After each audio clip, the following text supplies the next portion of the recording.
Materi PJOK kelas 4, pencak silat pertemuan kedua. Assalamualaikum warahmatullahi wabarakatuh. Salam sehat, salam sejahtera untuk kita semua. Halo anak-anak semuanya, bagaimana kabarnya? Semoga anak-anak semuanya selalu dalam keadaan sehat, Pak Guru juga sehat, amin. Senang sekali hari ini kita bisa berjumpa kembali, tentunya di pembelajaran Pendidikan Jasmani, Olahraga dan Kesehatan atau PJOK. Nah, di pembelajaran ini anak-anak, kita akan melanjutkan belajar kita masih pada gerak dasar lokomotor dan non-lokomotor dalam seni bela diri pencak silat. Dan di pertemuan ini kita akan membahas gerak dasar non-lokomotor dalam pencak silat. Anak-anak sekalian, di pertemuan sebelumnya telah belajar banyak tentang gerak dasar lokomotor dalam pencak silat. Masih ingat tidak? Coba yang masih ingat jawab di kolom komentar ya. Bagus sekali. Seperti biasa anak-anak, mari kita berdoa terlebih dahulu agar belajar kita dapat berjalan lancar dan bermanfaat. Berdoa, mulai. Selesai, anak-anak juga jangan sampai ketinggalan materi terbaru dari Pak Guru dengan cara mencet tombol subscribe dan tombol loncengnya ya. Baik, nah anak-anak sekalian, anak-anak juga harus tahu apa saja tujuan belajar kita pada pertemuan ini. Nah, yang pertama, setelah anak-anak menyimak video ini, diharapkan nanti anak-anak mampu menjelaskan gerak dasar non-lokomotor dalam pencak silat dengan benar. Yang kedua, anak-anak dapat mempraktikkan untuk gerak dasar non-lokomotor dalam pencak silat dengan benar. Ini anak-anak tujuannya, pastikan kamu menyimak sampai selesai ya, agar benar-benar bisa mencapai tujuan belajar pada pertemuan kita kali ini. Baik anak-anak, mari kita mulai belajarnya untuk berbagai variasi gerak dasar non-lokomotor dalam pencak silat. Nah anak-anak sekalian, pertama ada gerak non-lokomotor sikap kuda-kuda. Bagaimana kira-kira? Nah untuk gerak non-lokomotor sikap kuda-kuda ini ada banyak anak-anak. Kita mulai yang pertama, ada kuda-kuda depan. Bagaimana cara melakukannya? Posisi salah satu kaki berada di depan, kaki lainnya berada di belakang. Bagaimana? Nah kurang lebih seperti ini anak-anak. Nah berat badan ditopang kaki depan. Posisi kedua telapak kaki membentuk sudut kurang lebih 30 derajat. Dan kuda-kuda depan meliputi kuda-kuda depan lurus dan kuda-kuda depan serong. Jadi tinggal arahnya ya, apakah lurus atau serong. Itu anak-anak untuk kuda-kuda yang pertama, yaitu kuda-kuda depan. Selanjutnya ada kuda-kuda belakang. Nah kalau tadi depan, sekarang belakang ya. Nah dimulai dengan posisi salah satu kaki di depan, sedangkan kaki lainnya di belakang. Seperti ini anak-anak ya. Nah perhatikan kaki kiri yang di belakang ini ya. Lalu berat badan ditopang oleh kaki belakang anak-anak. Posisi telapak kaki depan lurus. Posisi telapak kaki belakang membentuk sudut kurang lebih 60 derajat. Anak-anak bisa lihat contoh di sini ya. Bagaimana, bisa dipahami? Bagus sekali. Kita lanjutkan untuk kuda-kuda selanjutnya. Ada kuda-kuda tengah.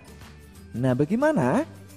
Awalnya berdiri dengan posisi tegak, kemudian kedua kaki melebar ke samping anak-anak.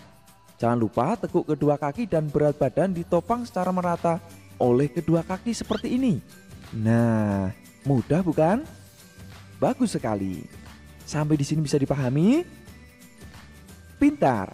Kita lanjutkan untuk kuda-kuda selanjutnya, yaitu kuda-kuda samping anak-anak. Nah kuda-kuda samping ini posisi kedua kaki melebar anak-anak.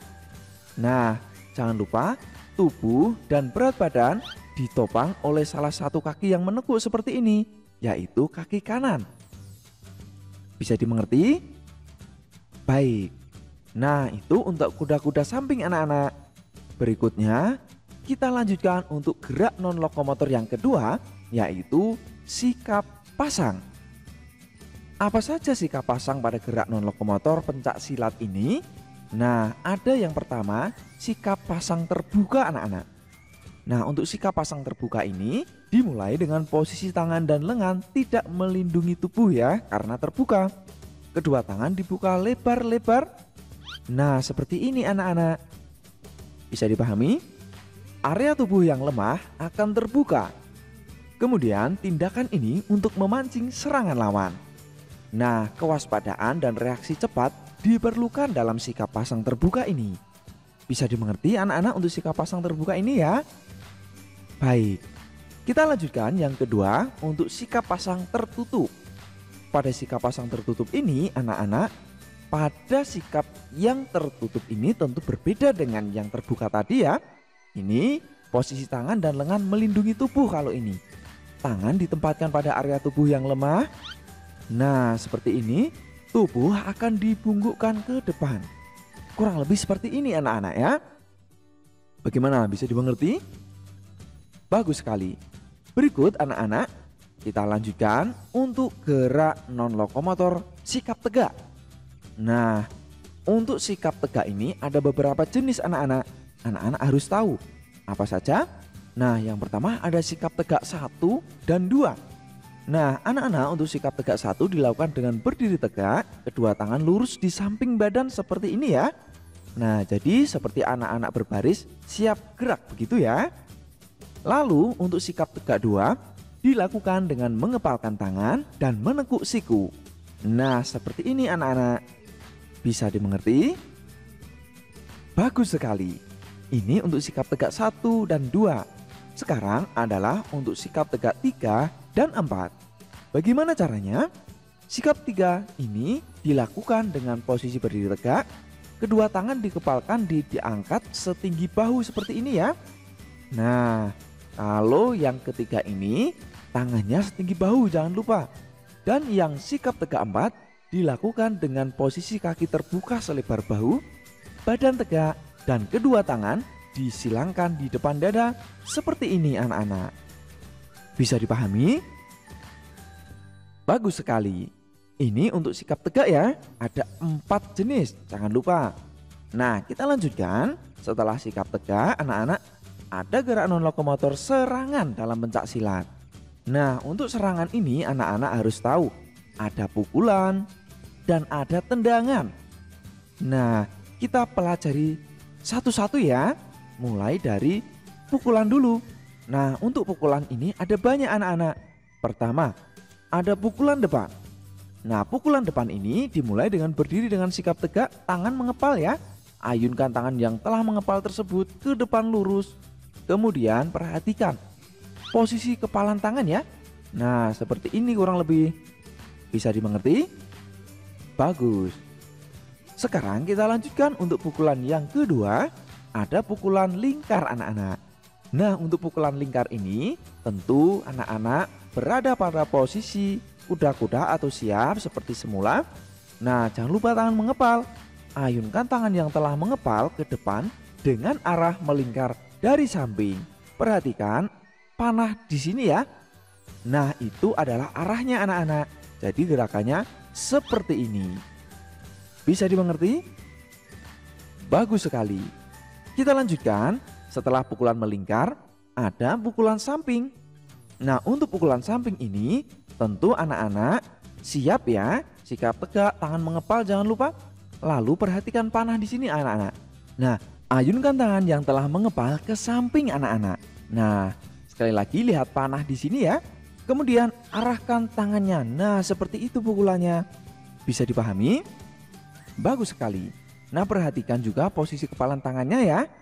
Nah, itu anak-anak untuk pukulan samping. Bisa dimengerti? Baik, kita lanjutkan untuk pukulan sangkol. Nah, pukulan sangkol ini anak-anak bersiap berdiri dengan sikap tegak, tangan dikepalkan. Ayunkan tangan yang telah mengepal dari bawah ke atas. Nah, perhatikan anak panah di sini ya. Itu arah gerakan pukulannya. Nah, bagaimana?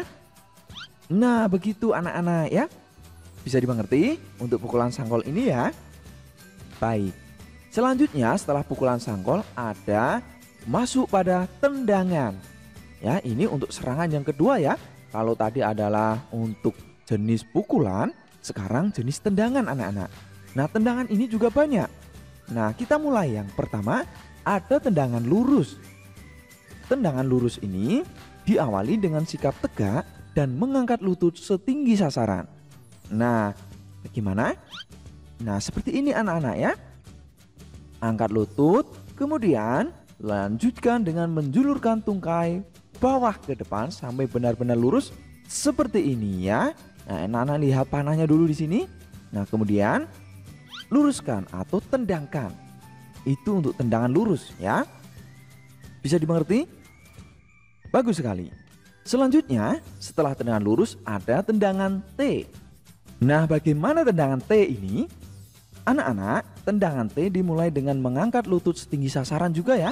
Seperti ini. Kemudian pinggul diputar ke arah samping dalam dan gerakan tersebut diikuti gerakan telapak kaki berputar searah tendangan seperti ini anak-anak. Nah, hampir sama dengan tendangan lurus ya. Nah, anak-anak bisa lihat untuk kedua jenis tendangan ini. Nanti pasti anak-anak bisa membedakan. Ini untuk tendangan T, kemudian di sini untuk tendangan lurus. Nah, kita mulai ya. Bersiap. Nah, kemudian angkat lutut dan tendangkan. Nah, beda ya. Ayo, ada yang tahu bedanya di mana? Coba jawab di kolom komentar ya. Bagus sekali. Nah, ini untuk tendangan anak-anak. Sekarang kita lanjutkan untuk gerak non lokomotor belaan dalam pencak silat. Nah, pada gerak non lokomotor belaan ini juga ada beberapa. Yang pertama ada elakan, kedua ada tangkisan. Nah, anak-anak kita pelajari satu-satu ya, mulai dari elakan. Nah, elakan ini ada banyak jenis juga. Dimulai dari yang pertama elakan hadap. Nah, untuk elakan hadap ini diawali dengan sikap kuda-kuda depan. Elakan hadap dilakukan dengan meliukkan badan agak ke belakang, kemudian badan diputar menghadap kepada lawan seperti ini. Nah, bisa dimengerti? Bagus sekali. Dan berikutnya ada elakan samping anak-anak. Nah, elakan samping ini diawali dengan sikap kuda-kuda depan juga. Lalu elakan samping dilakukan dengan meliukkan badan ke samping seperti ini anak-anak ya. Bagaimana? Bisa dipahami? Bagus sekali. Itu untuk elakan ya. Nah, berikut anak-anak ada tangkisan. Nah, kira-kira apa saja tangkisan ini?